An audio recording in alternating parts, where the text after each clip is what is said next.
Sabi nga nila, sipag at tiyaga yung kailangan mo. Pero para sa akin kasi hindi lang sipag at tiyaga. Kailangan mo pa rin magtiwala sa kanya. Tapos, kailangan mo ng maraming dasal. Stay cool lang tayo parati habang nagmamaneho. Para iwas din tayo sa mga makakaalitan sa kalsada. Hindi ka taga Pangasinan kung hindi mo alam tong Arellano na to, kung ano bang meron dito sa Arellano na to. So uwian na naman, buti at hindi tayo nabot ng ulan. Tamang harurot muna tayo ng konti.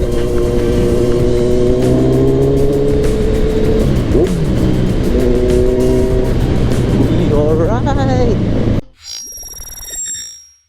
So dito tayo, ikot muna tayo dito sa bayan ng Dagupan. Pasok muna tayo dito sa Arellano, ang napakasikat na Arellano. Sabi nga nila, hindi ka taga Pangasinan kung hindi mo alam tong Arellano na to, kung ano bang meron dito sa Arellano na to. Dire-diretso muna tayo. Labasan na ng estudyante ngayon kasi mga pops, kaya medyo madami ng mga sasakyan dito sa Dagupan. Ikutan lang natin to. May muna tayo sa Boss Coffee para magmuni-muni. Parang nung nasanay ako sa Vespa, parang gusto kong mag-Vespa. Parang kumbaga pang chill ba. Pag malapitan yung pupuntahan mo, mas maganda pag small cc lang yung gagamitin mo. Pag ganito kasi na naka-big bike ka kasi mga pops, parang alam mo yung parang nabibitin ka na gusto mong nagmamadali ka parate. Kasi syempre higher cc yung gamit mo. Tapos at the same time kasi yung motor mo nahihirapan din pag masyadong diretsyong mabagal yung takbuhan. Ayun, alright. Wala nang patayan ng camera ito kasi short ride lang naman tayo. Syempre ituturo ko kayo dito sa bayan ng Dagupan. Hindi man natin malibot lahat, at least makita nyo naman yung view. Lalo na pag ganito traffic kasi medyo nakakayamot ba. Pero pagdating sa pagmamaneho kasi kailangan mo ng mahaba-habang pasensya talaga. Kasi syempre may madaming mga kamote riders ba, hindi naman natin sinasabing hindi tayo kamote. May mga pagkakataon na tayo sumisingit, pero syempre kailangan pa rin natin ng dobleng ingat lalo na sa pagmamaneho. Dapat daw kasi takbong 30-40 lang daw tayo.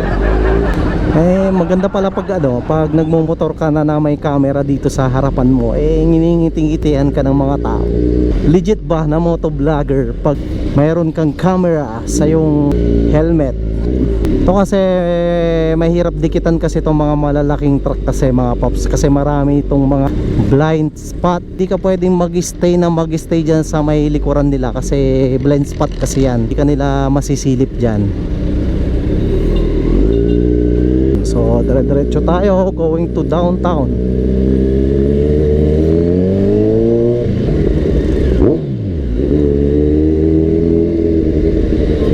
Ito yung napakasikat na tulay dito sa Dagupan mga paps. Kung alam nyo, pag mayroon ng pailaw, yung tinatawag nila sa Pangasinan na pasilaw sa mga taon, ito yung isa sa pinakasikat na tulay na pinagpapapicturan ng mga tao ba.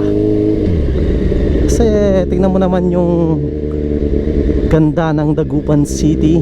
So ayun, dire-diretso na tayo. Tamang bomba muna tayo dito sa may downtown.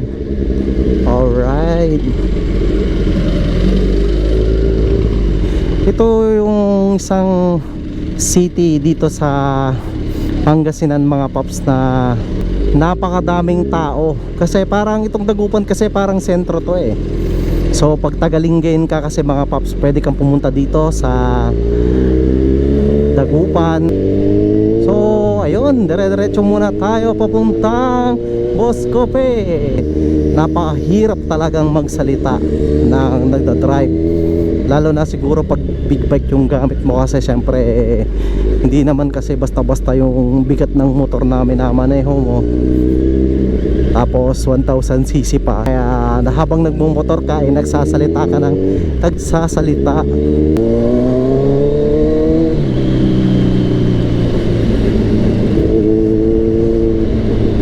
Kung makikita nyo dyan sa kabilang side mga paps, sa kanang bahagi, yan yung nakahiwalay na barangay ng Dagupan. Saka sa barangay na yan, so kailangan pang tumawid. Pero may daan kasi going doon sa Binmalay.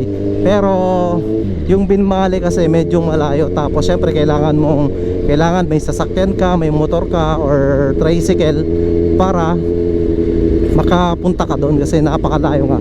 Pero pinaka mabilis nga na transportation kasi doon yung bangkang yon na pupuntahan mo. Tamang harurot muna tayo ng konti.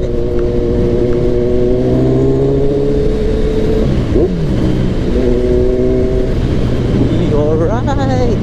Pero sabi nga nila, sipag at tiyaga yung kailangan mo. Pero para sa akin kasi hindi lang sipag at tiyaga, kailangan mo pa rin magtiwala sa kanya. Tapos kailangan mo ng maraming dasal. So ayun na nga, at nandito na tayo, palapit na ng palapit. So yung Kuntis, kung makikita nyo sa bandang kaliwa, yan yung Kuntis, yung bago. Kaya sa sikat na bilihan ng mga cake. So nandito na tayo. So ayun nga, tatapos din ang ating tambay. So uwian na naman, buti at hindi tayo nabot ng ulan. Tamang motor ulit tayo mga paps.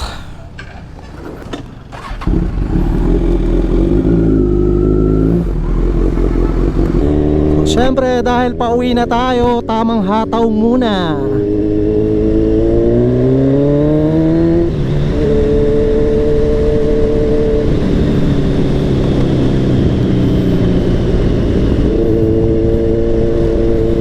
Pag ganito kasing pauwi ka mga paps, mas lalong madaming tao. Lalo na pag mga ganitong oras, alas 6 ganyan. Siyempre ito yung kasagsagan talaga ng uwian ng mga tao going to kanilang mga bahay. Ayan na naman at nagsasalita na naman tayo habang nagda-drive. Marami nang ginagawa talagang mga ano dito, mga buildings. Ito kasi sa Divinesia Road, more on business na kasi. Pakita ko lang sa inyo yung madalas na pinagtatambayan ko at madalas kong pinupuntahan talaga. Syempre dito sa 7-Eleven.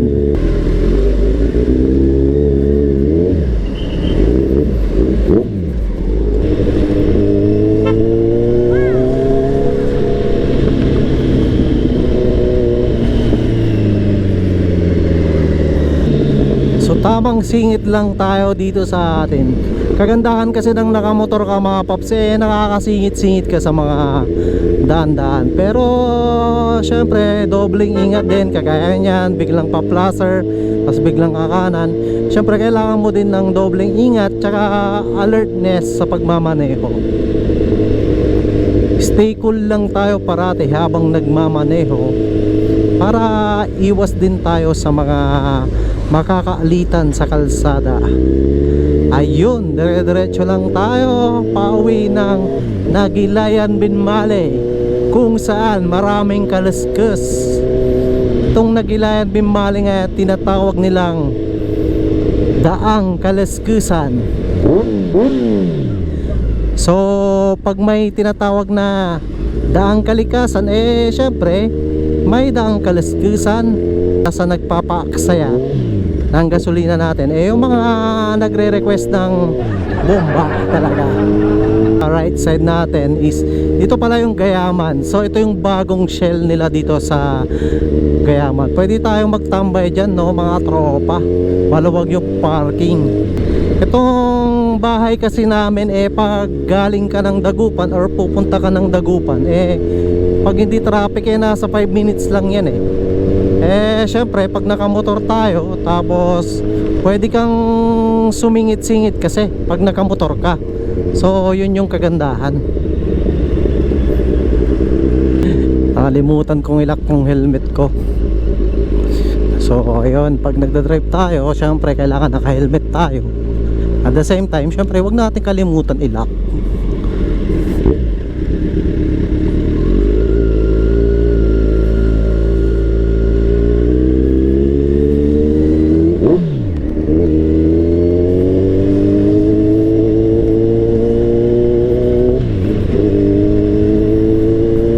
Dati kasi mga paps nahihilig ako sa sports bike.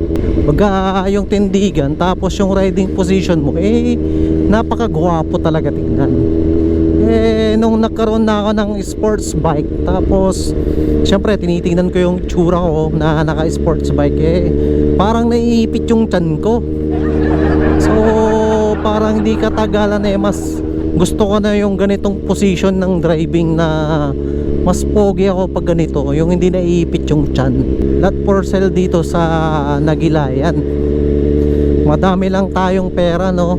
Magandang investment kasi yung lupa, kasi syempre habang tumatagal yung value ng lupa lalong nagmamahal. Sana all nagmamahal. Sana all. So syempre sa atin bilang isang negosyante, doon tayo sa mga kumbaga investment na tumataas yung value. Pero syempre kasi pagdating sa lupa kasi kailangan mo ng malaking budget. Parating may budget, pinapaikot lang din natin yung pera natin. Pero pag once na nakaipon ka, dyan ka na mag-invest sa lupa. Kasi tiyak na pag investment mo ay lupa, siguradong hindi ka matatalo. Kumbaga parating bomba.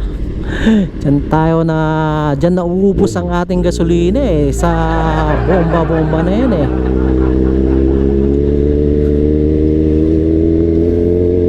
So ayun na nga, at malapit na tayo sa ating bahay. So tamang senyas muna tayo dito.